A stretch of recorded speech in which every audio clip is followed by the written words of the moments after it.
Here, soos ons in die laaste vers gesing het, U is die Alfa en die Omega, die begin en die einde, Hy wat is en wat was en wat kom, die Almagtige. Amen. By gemeente genade en vrede vir julle van God die Vader en van Jesus Christus die Here en van die Heilige Gees. Ons lees vanmôre uit 1 Korintiërs 15, vers 14 tot 28. Ons begin lees by vers 14. So eentjie in daai paragraafie in, die paragraafie is gedeel net voor vers 12. Vanaf vers 14, en as Christus nie opgewek is nie, is ons prediking sonder inhoud en julle geloof ook sonder inhoud. Verder sou dit beteken dat ons vals getuienis oor God afgelê het, omdat ons teen God ingetuig het, dat hy Christus opgewek het. As dit dan waar is dat die dooies nie opgewek word nie, het hy Christus ook nie opgewek nie. As die dooies nie opgewek word nie, is Christus ook nie opgewek nie. En as Christus nie opgewek is nie, is julle geloof waardeloos en is julle nog gevange in julle sondes. Dan is ook die wat in Christus gesterf het, verlore. As ons net vir hierdie lewe ons hoop op Christus vestig, is ons die bejammeringswaardigste van alle mense. Maar nou, Christus is opgewek uit die dood, as eersteling uit die wat gesterf het. Aangesien die dood deur 'n mens gekom het die opstanding van die dooies ook deur 'n mens gekom. Net soos almal deur hulle verbondenheid met Adam gesterf het, so sal almal in Christus lewend gemaak word. Maar daar is 'n volgorde. Die eersteling is Christus, daarna by Christus se koms die wat aan hom behoort. Daarna kom die einde, wanneer hy die koningskap aan God die Vader oordra, nadat hy alle bose magte vernietig het. Hy moet as koning heers, totdat die Vader al sy vyande aan hom onderwerp het. Die laaste vyand wat vernietig word, is die dood. Daar staan immers geskrywe, alles het hy aan hom onderwerp. Maar as die skrif sê dat alles aan Christus onderwerp is dit duidelik dat die Vader wat alles aan hom onderwerp het, uitgesonder is. Wanneer alles dan aan die Seun onderwerp is, sal hy hom ook self onderwerp aan die Vader, wat alles aan hom onderwerp het. So sal God alles wees vir alles. Ons lees net tot sover.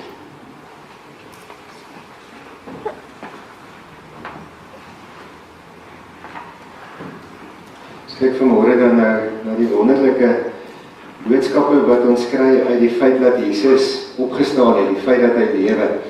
Ek het gelees dat hulle sê in Italië, in die Alpe, is daar 'n sekere plek wat hulle spesiaal ingerig het vir Christen toeriste. Jy gaan blykbaar so teen die berg op met 'n paadjie wat jy loop, en dan is daar 'n hele paar stilhou plekke ingerig, wat hulle nou noem stasies, waarby jy dan nou aangaan terwyl jy die berg uitklim. En by elkeen van hierdie stasies word 'n faset of 'n deel van Jesus se lydensweg uitgebeeld, en dan kan jy nou 'n rukkie tyd daar deurbring. Dan gaan jy verder, dan kom jy by 'n volgende stasie, 'n volgende faset van Jesus se lyding, en dan kom jy uiteindelik uit by die kruis, wat so eind op met hierdie paadjie nou teen die berg geplant is. Hulle sê dis gewoonlik tot waar die mense gaan, is tot by die kruis. Maar toe skryf iemand dat hy sê toe hy nou die ding geloop het, en hy's by die kruis toe, lyk dit vir hom, maar hier ander kant die kruis, lyk dit vir hom, gaan hy nog 'n paadjie nog verder. Maar hy is nie seker nie, want die paadjie is nie uitgetrap soos die ander paadjie nie, hy is amper 'n bietjie toegegroei met bosse, kan sien, hier loop nie eintlik baie keer mense nie, maar jy kan sien, daar's 'n paadjie. En toe besluit hy gaan kyk waarna toe die paadjie gaan, en hy gaan toe aan met die paadjie. Hy sê, en toe kom hy by die eintlike plek uit, waar hy dink die mense wat hierdie hele ding uitgelê het, eintlik die mense wil uitbring, naamlik by die plek waar hulle die leë graf uitbeeld. En te skryf die ou, toe sê hy, baie mense gaan net tot by die kruis, tot by Goeie Vrydag, die feit dat Jesus gesterf het, en dan stop hulle daar. En almal gaan nie aan, na die Sondag toe, na die opstanding, want dit is eintlik die belangrike. Die feit dat die Here Jesus opgestaan het, die feit dat hy lewe, die feit dat dit vir ons sê, die Vader het sy offer aanvaar. Al die feeste is belangrik, al die Christelike feeste. As ons Kersfees vier, dan verwonder ons daaroor dat God ons so lief het, dat Jesus bereid was om na die aarde toe te kom. Soos Paulus mos in Filippense 2 vanaf vers 5 sê, daai gesindheid wat Jesus gehad het met ons het, die hemelse heerlikheid, saam met die Vader, al daai dinge, het hy nie beskou as goed waarna hy ons vasklem nie. Hy het verlaat en na die aarde toe gekom en mens geword. So verwonder ons aan die gesindheid van Jesus, aan sy liefde wat hy bewys het, wat ons Kersfees herdenk. En Goeie Vrydag, as ons met die kruisiging gekonfronteer word, die liefde wat hy het, dat hy gehoorsaam was tot die dood toe, die dood aan die kruis, dat hy ons so lief het, dat hy daar gehang het, hy wat sonder sonde is, en dat ons almal se sonde, en die hele wêreld se sonde, op hom gelaai is, en dat hy daar behandel is, asof hy al daai sonde gedoen het. Skuldige in ons plek, onskuldig, skuldig behandel in ons plek. Maar as ons dan by Paasfees kom, by die Sondag, die opstanding, dan is dit die hoogtepunt van alles wat Jesus kom doen het. Paulus het in hierdie gedeelte wat ons gelees het, dit ons eintlik oor en oor vir ons gesê, op 'n baie duidelike manier, dat daar geen onduidelikheid oor kan wees nie. As daar nie 'n opstanding was nie, dan was alles te vergeefs. Dan kon ons maar die deure toemaak, en ons kon maar ophou met ons geloof, want as daar nie 'n opstanding was nie, dan was daar niks gewees nie. En daarom is dit die belangrike fees, die hoogtepunt van die Christelike feeste.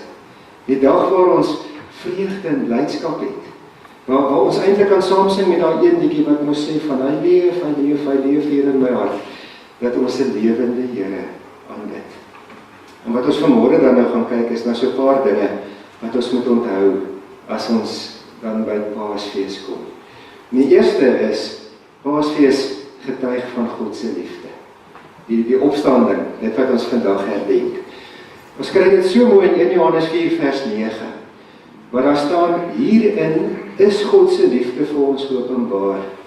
Hy het sy enigste seun na die wêreld toe gestuur, sodat ons deur hom die lewe kan hê.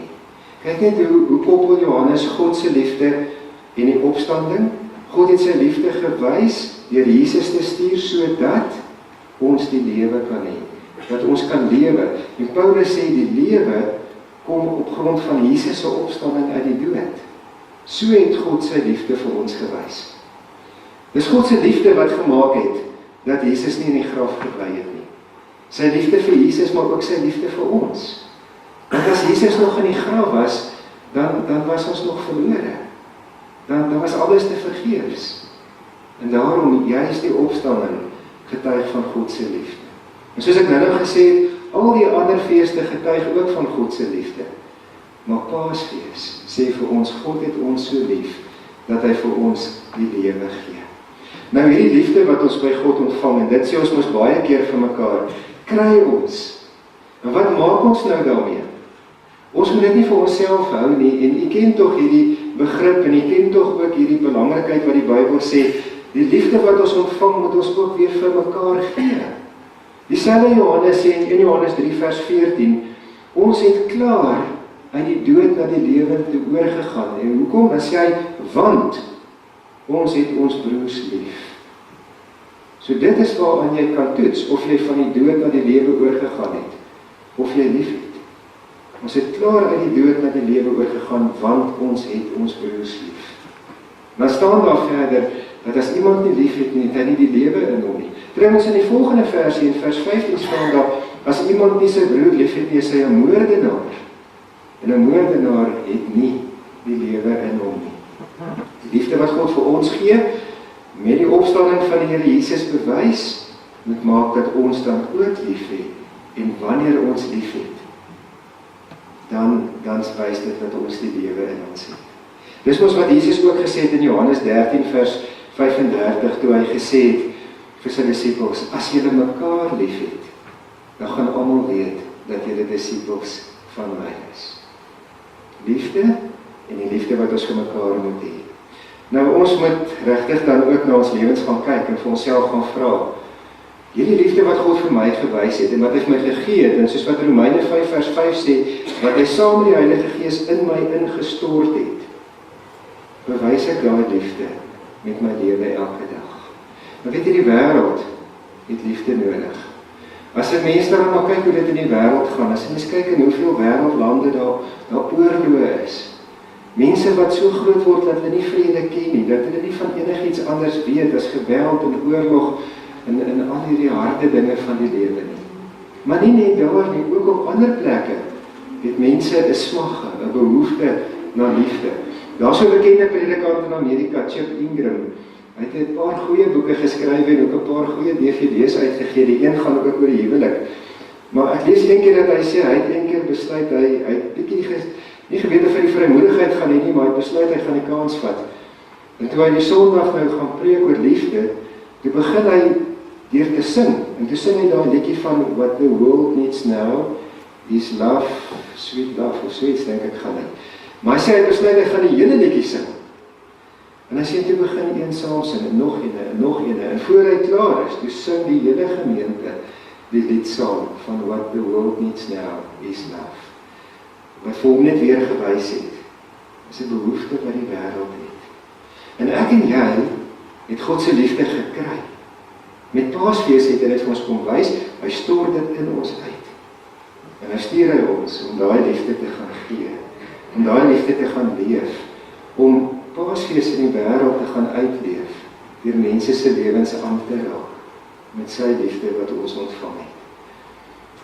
Die liefde van die Here, die eerste waarna ons vandag kyk. Tweede, wat Paasfees ons aan herinner, is dit getuig van lewe. Sê nou maar, as ons nou begrafnisse hou, want dit gebeur mos maar in elke gemeente van tyd tot tyd dat die begrafnisse is. En ek moet nou hier op die preekstoel staan en vir 'n familie troos gee, maar sê nou net, daar was nie 'n opstanding nie. Dis nou wat Paulus in hierdie 1 Korintiërs 15 ons baie oorskryf. Sê nou, daar was nie 'n opstanding nie. Sê nou, soos wat hy sê in vers 19, ons kon vir die Here, ons hoop op die Here net vir hierdie lewe plaas. So ons ken die Here vir hierdie lewe en ons hoop op hom vir hierdie lewe, en as hierdie lewe verby is, dan is daar nie meer hoop hierna nie. Paulus sê dan sou ons die bejammeringswaardigste van alle mense gewees het. Trouwens, hy sê in vers 18 van 1 Korintiërs 15, dat as daar nie 'n opstanding was nie, sou ook die mense wat in Christus gesterf het, verlore gewees het. Die opstanding getuig van die lewe wat ons by die Here ontvang. Daar's 'n skrywer, 'n Franse skrywer, Victor Hugo, wat dit so beskryf het. Hy het gesê, hy sien homself en sy paadjie hier op aarde na sy dood toe, as 'n plantasie. As 'n mens nou hier afgaan na die Laagveld toe, dan sien 'n mens mos die denne en die bloekomplantasies. En van tyd tot tyd, na 'n sekere aantal jare, dan word mos 'n blok bome afgesaag, want daai hout word dan nou gebruik en dan kom daar weer nuus uit. En hy sê, toe hy die nuwe lewe ontvang het, is hy soos 'n ou boom wat afgesaag is. Maar nou loop hier 'n nuwe spruit uit.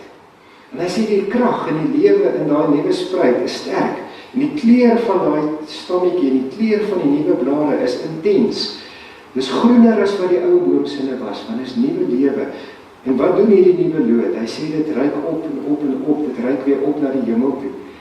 En hy sê so is dit hoe hy die nuwe lewe in die Here ontvang. Is nuwe lewe, nuwe krag wat opgaan na die Here toe.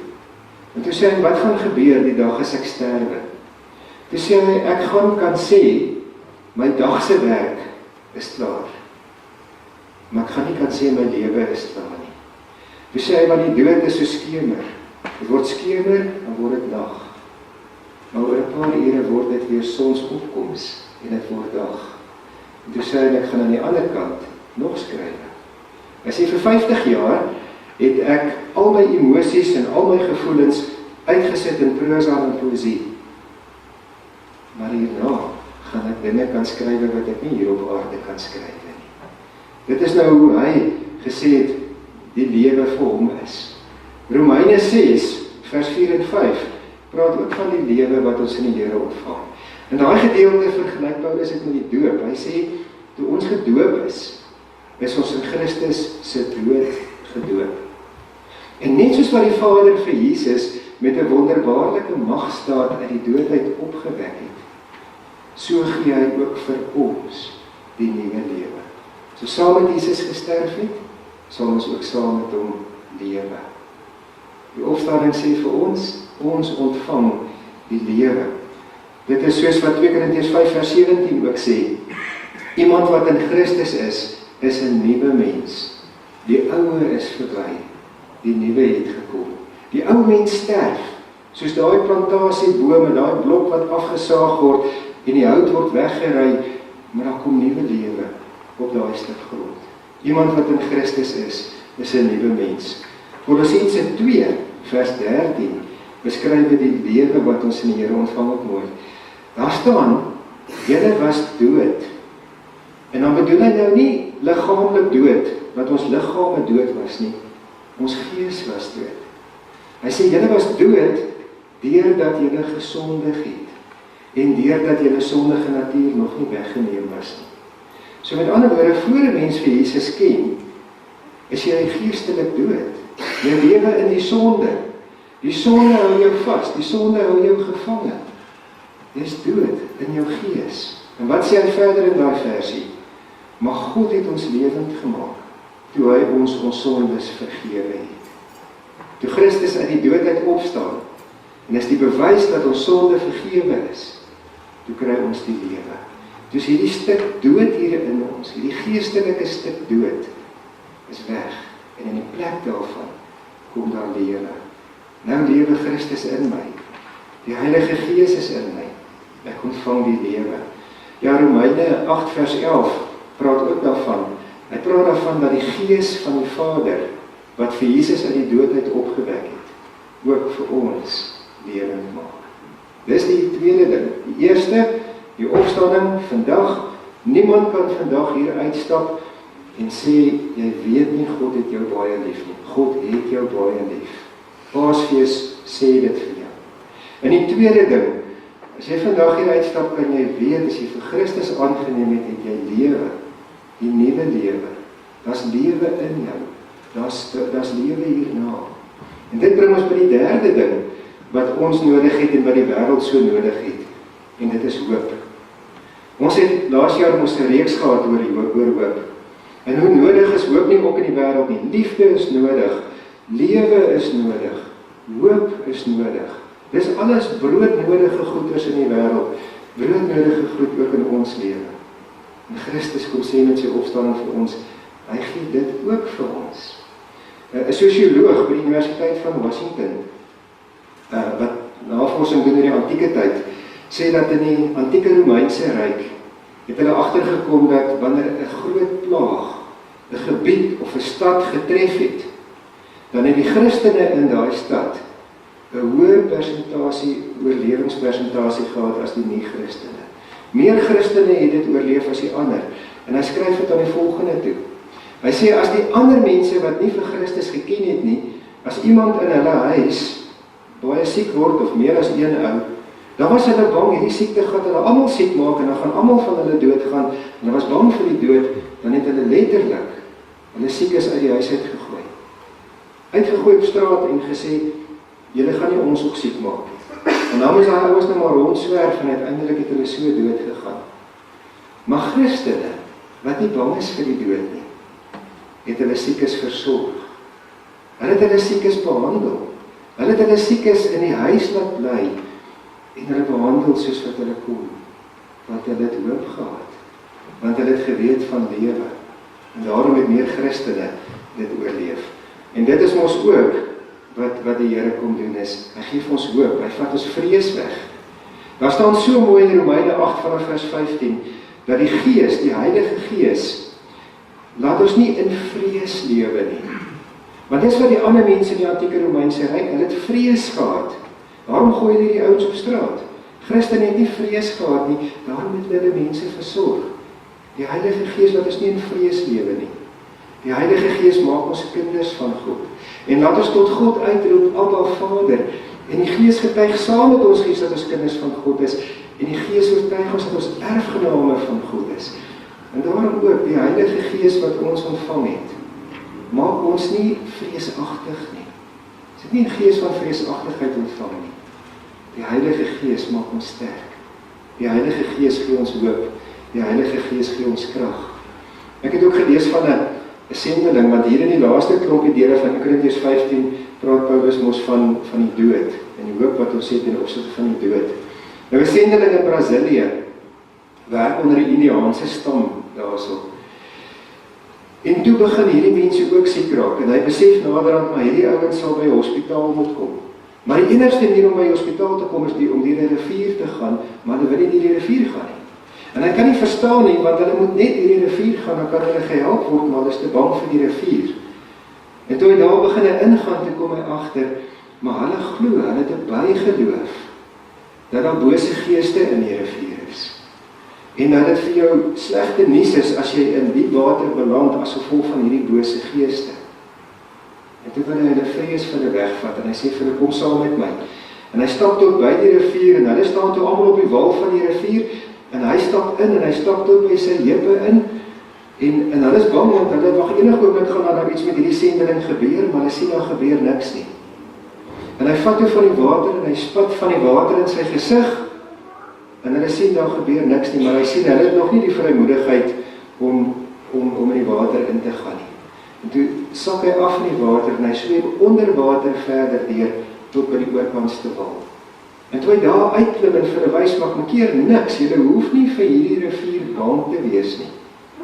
Toe breek daar 'n gejuig los onder die inboorlinge, vir Indiane, en hulle kom toe deur die rivier, want hulle het gesien, ons hoef hom nie te vrees nie. Die sendeling het eers deur gegaan, om vir hulle te wys, julle hoef hom nie te vrees nie. En dis wat Jesus, sê Paulus, met die dood vir ons kom doen het. Hy het daar deur gegaan, na die oorkantste wal toe gegaan, om vir ons te kom wys, ons hoef dit nie te vrees nie. Maar Jesus kom ook weer terug na ons toe. Soos Matteus 28 vers 18 tot 20 sê, waar Jesus gesê het, ek is by julle al die dae tot die volëinding van die wêreld. En dan sê hy ons ook in vers 20, en ek het al die mag in die hemel en op die aarde. So hy staan nie net daar oorkant en sê vir ons, hey, kom deur nie. Hy kom na ons toe, en hy help ons om deur te gaan. Dis soos Johannes 14 vers 18 wat ook sê, dat Jesus het ons nie as weeskinders agtergelaat nie. 'n Baie mooi stukkie ook dan oor hoop, is 1 Petrus 1 vers 3 en 4. Gaan lees gerus daai stukkie. En daai stukkie kry ons verskriklik baie kos oor hoop. Daar staan in daai gedeelte dat aan God die Vader van ons Here Jesus Christus kom al die lof toe. En dan staan daar dat hy gee ons die lewe op grond van Jesus se opstanding. En nou met die mooi hoor. En nou sê twee vorms van hoop. Die een, ons gaan die onverganklike, onverwelklike, onbesmette erfenis ontvang. Daarvan praat hy van die hiernamaals, die lewe by God. En kyk hoe mooi gaan dit wees, onverwelklik, onverganklik, onbesmetlik. Hy hou dit vir ons in bewaring staan daar. Maar dan gaan hy aan, dan sê hy, maar ook julle word deur God veilig in bewaring gehou. So hiernamaals pas God vir ons op, dat ons dit kan kry, en God pas ons op, dat ons dit gaan kan kry. God pas alles op. Hoe sal ons dan nie hoop het nie? En dit is alles moontlik as gevolg van Jesus se opstanding. En dan die laaste, God se krag. Daar is so 'n hele klomp verse ook daaroor, 1 Korintiërs 6 vers 14. Dis met sy krag dat die Vader vir Jesus uit die dood uit opgewek het. En dis met daai krag dat hy ons ook lewe gee. En dan is daar ons 'n baie bekende gedeelte ook in Efesiërs 1 vanaf vers 17 tot 20. Eintlik moet die mense Efesiërs 1 vers 3 bysit, want in Efesiërs 1 vers 3 staan daar dat die Vader het ons geseën met al die seëninge van die Gees wat daar in die hemel is.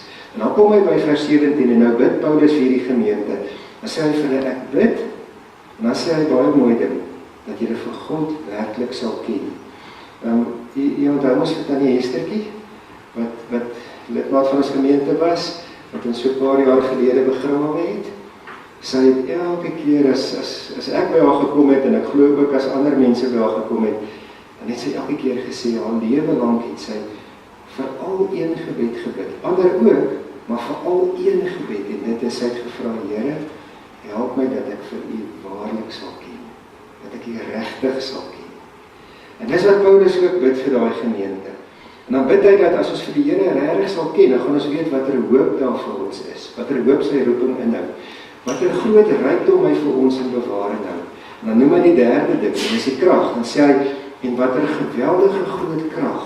Die krag waarmee hy vir Jesus uit die dood uit opgewek het. Maar hy selfe krag werk hy in ons. Daai krag werk hy in ons. Daai krag is tot ons beskikking. Die selfe krag waarmee Jesus uit die dood uit opgewek is. Dit is tot ons beskikking, omdat die Here Jesus opgestaan het, omdat hy lewe. Ons kan saam met Efesiërs 1:17 sê, Here, help vir ons om vir U regtig te kies. Om dan vandag, maar elke dag verder te weet, daai wat ons so nodig het, liefde, ons kry dit by die Here. Ons moet dit ook gee. Lewe, ons kry dit by die Here. En ons moet dit op aarde voluit leef en weet, maar ons gaan vir ewig leef. Hoop.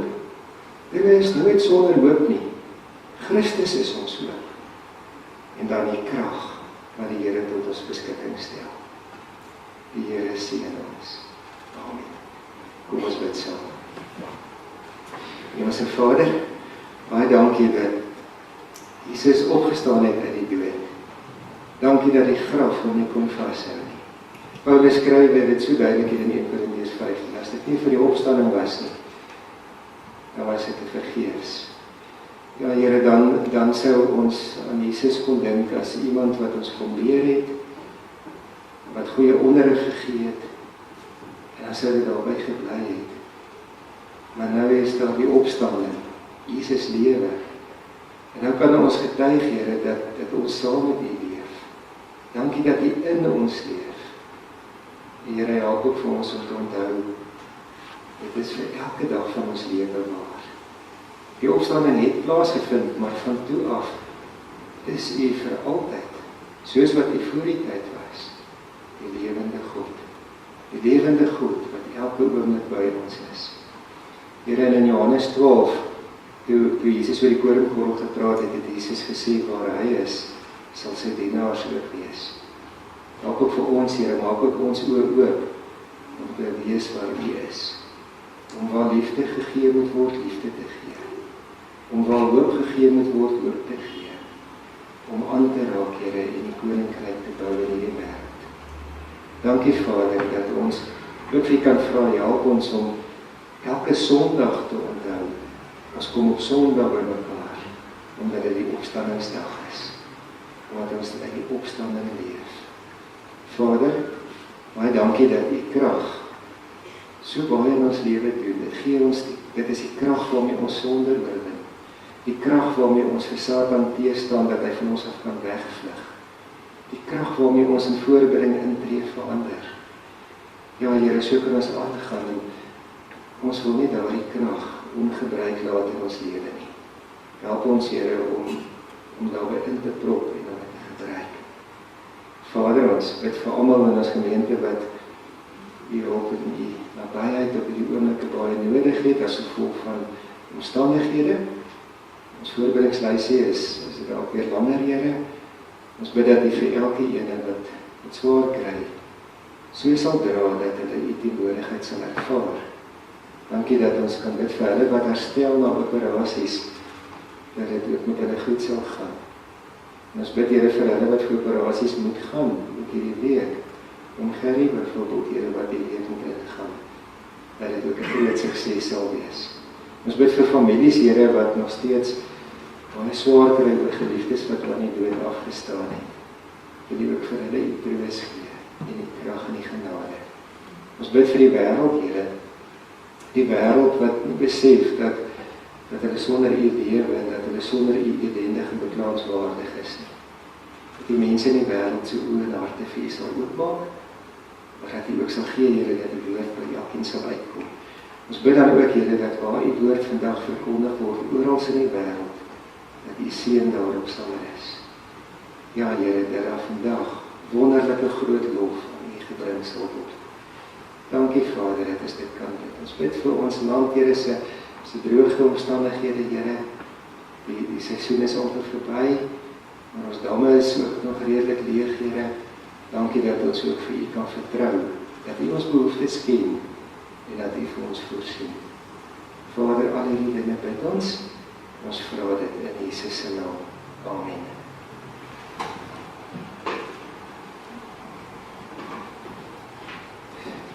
Ik denk dat ik dit al een keer gesê, maar as ek hier dan sê ek dit nou nog 'n keer. Dit was my altyd so mooi geweest.